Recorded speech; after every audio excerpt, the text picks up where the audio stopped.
ٹھنڈا ٹھنڈا سنیے، واہ ایک دم ٹھنڈا ٹھنڈا. حضرت تقریر میں کہہ رہے تھے عرس پر اعتراض ہو رہا ہے، کیوں؟ ابے ہم پہ کیوں اعتراض کر رہے ہیں؟ عرس کس کو کہتے ہیں؟ سنو، جب جنت سے حضرت آدم زمین پر لائے گئے تو ہندوستان میں ماں حوا لائی گئی جدہ میں. کہاں لائی گئی؟ جدہ میں. 300 برس کے بعد ملاقات ہوئی. 300 برس کے بعد ملاقات ہوئی. توجہ ہے؟ ہم تھوڑا سا آپ کو استعمال کریں تب بات بن پائے گی. بنے دھیان دیجیے گا تب. 300 برس کے بعد حضرت آپ توجہ آپ دعا. 300 برس کے بعد حضرت ملاقات ہوئی. حضرت حوا نبی نہیں ہے، ولی کہہ سکتے ہو، لیکن حضرت آدم نبی ہے. حضرت آدم نبی ہے. اب یہ کہو کہ ایک نبی کی ملاقات ایک ولی سے ولیہ سے ہو رہی ہے. ولیہ کہوں گا تو سمجھیے گا نہیں، اس لیے لفظ کو توڑ کر ولی کا لفظ استعمال کر رہا ہوں. سمجھے؟ ایک نبی کی ملاقات ولی سے ہو رہی ہے.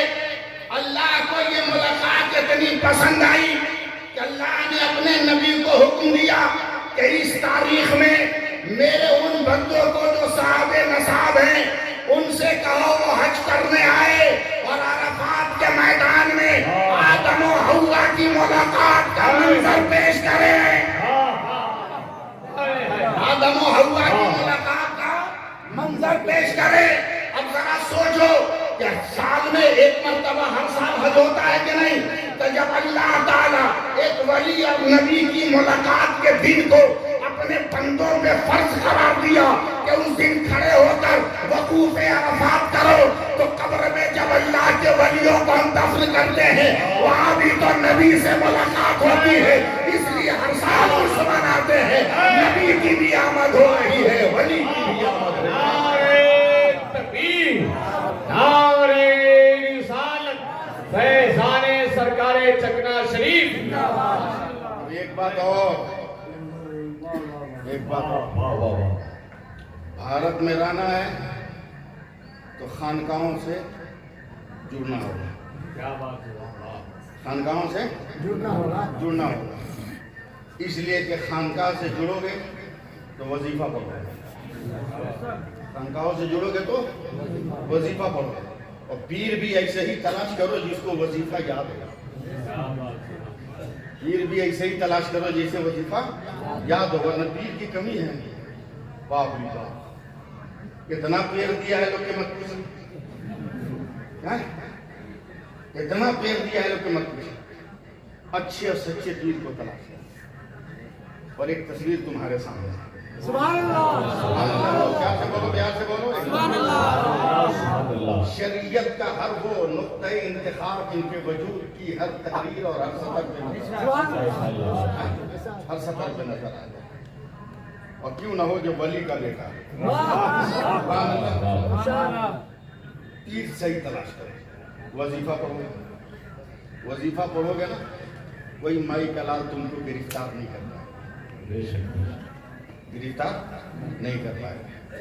حضرت جنید بغدادی کو ایک مرید نے تحفہ میں طوطا دے دیا. انہوں نے مسکرا کے طوطا کو پنجرا میں بند کر دیا، اب تالا لگا دیا. چلے گئے ظہر کی نماز پڑھنے. پڑھ کے آئے، دیکھا تالا لگا ہوا، طوطا نکل کے پیڑ پہ بیٹھا گیا. بہت غور سے کبھی پنجرا کو، کبھی طوطا کو، کبھی پنجرا کو، کبھی طوطا کو، کبھی پنجرا کو، کبھی طوطا کو، کبھی پنجرا کو، کبھی طوطا کو. اللہ سے لو لگائی. رب نے کہا ہے میرے جنید، میں طوطا کو تمہاری طرح عربی بولنے کی زبان دے رہا ہوں، بات کرو طوطا سے. کہا تو باہر کیسے؟ کہا تالا ایک دم ٹھیک لگا ہے، کہیں سے کوئی سکڑی ہٹی نہیں ہے. پھر تو باہر کیسے ہوا؟ کہا آپ چلے گئے نماز پڑھنے، میں پنجرے میں قید تھا. میرے سامنے سے ہزاروں طوطے فضا میں پرواز کرتے جا رہے تھے، تو میں نے آواز لگائی، بھائیو تم آزاد ہو، میں گرفتار ہوں. تو ان طوطوں نے کہا ہم سبحان اللہ پڑھ رہے ہیں تو آزاد ہے، تم بھی پڑھنا شروع کرو تم بھی آزاد ہو جاؤ گے. ہم نے ایک مرتبہ سبحان اللہ کہا تو خدا نے ہمیں آزادی عطا کر دی. یہ سبحان اللہ کہتے ہیں. سبحان اللہ سے بولیے سبحان اللہ. اب آئیے رنگ میں آئیے. اب رنگ میں آئیے.